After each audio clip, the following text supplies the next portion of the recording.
से सबको जय मसीह की प्रेज द लॉर्ड हालेलुया। आइए प्रार्थना करते। पिता परमेश्वर प्रभु यीशु मसीह हम धन्यवाद देते हैं, आपकी स्तुति महिमा करते। जीवित और पराक्रमी परमेश्वर धन्यवाद पिता, जो हम सभी लोगों का दुख कष्ट अधर्म अपराध तो आपने ऊपर लिया और कष्ट अपमान निंदा विरोध सब चीज़ें सहा, गाली हर प्रकार की चीज़ों को तू हमारी सहा और क्रूस पर बलिदान हुआ। धन्यवाद देते दिल से सच्चे मन से पिता। धन्यवाद, आपके जैसा और कोई नहीं है जो हमारी अपराधों के लिए और हमारी गुनाहों के लिए अपमान सहे। केवल आप ही हो जो क्रूस पर बलिदान है। इसलिए आज हम दृढ़ता से खड़े रहना चाहते हैं, आपके राज्य के लिए, आपकी महिमा के लिए। यीशु नासरी के नाम से मांगते हैं, आमीन। ओके, आज जो हम लोग बात करते हैं और वो है दृढ़ता से खड़े रहना। प्रभु में दृढ़ खड़े रहो, विश्वास में दृढ़ खड़े रहना, स्वतंत्रता में दृढ़ खड़े रहना। ये तीन बातों में हम देख सकते हैं कि एक विश्वासी को प्रभु यीशु मसीह में सोचना चाहिए कि प्रभु यीशु मसीह उसके लिए क्या किया, और विश्वास में जो विश्वास हमें आज मिला उसमें हमें दृढ़ खड़े होने की ज़रूरत है। और स्वतंत्रता, हमें हर एक चीज़ से उसने आज़ादी दिया, खास करके संसार के रीति रिवाजों से और शैतान की अंधकार की साम्राज्य से और संसार की झूठ की अभिलाषाओं से और शैतान की हर एक उन चीज़ों से जो हमें आज़ाद किया उसने।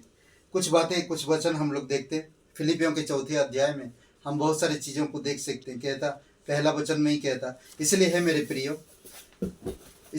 प्रिय भाइयों, जिनमें मेरा जी लगा रहता है, जो मेरे आनंद और मुकुट है मेरे प्रिय भाइयों, प्रभु में इसी प्रकार स्थिर रहो।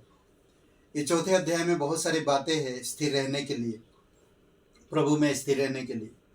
प्रभु में एक मन रहे, प्रभु में सदा आनंदित रहे और प्रभु निकट है। और कई सारे ऐसे सत्य बातों में, उचित बातों में हमें खड़े रहने की ज़रूरत है। अच्छी बातों में जो परमेश्वर को पसंद हो, जो परमेश्वर को उन्नति कर सकता हो, और इन सब चीज़ों में अगर हम खड़े होते हैं तो परमेश्वर को अच्छा लगता है और वो खुशी होता है। और दूसरा हम देख सकते हैं विश्वास में दृढ़ खड़े रहना।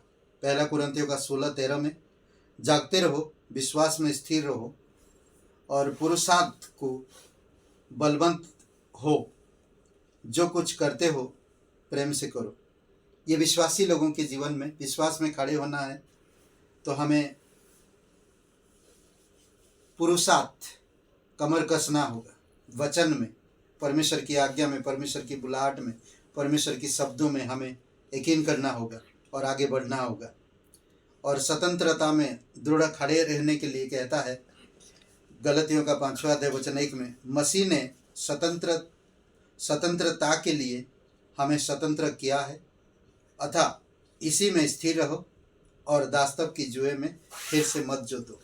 हमें दुनियावी चीज़ों में, संसार की रीति रिवाजों में हमें दूर रहने की ज़रूरत है, तभी हम आज़ाद हो पाएंगे। आज बहुत सारे विश्वासी स्वाभाविक तौर पे विश्वासी जीवन होने के बावजूद भी, उद्धार को समझने के बावजूद भी वो सांसारिक चीज़ों में लुप्त रहते हैं, परंपराओं में, रीति रिवाजों में, अपनी पुरानी दोस्तों के साथ बैठना उठना, उनके साथ बहुत सारे ऐसे चीज़ें करते हैं। इसी वजह से वो फिर से वही बंधन में बंध जाते हैं और फिर छूट नहीं पाते हैं।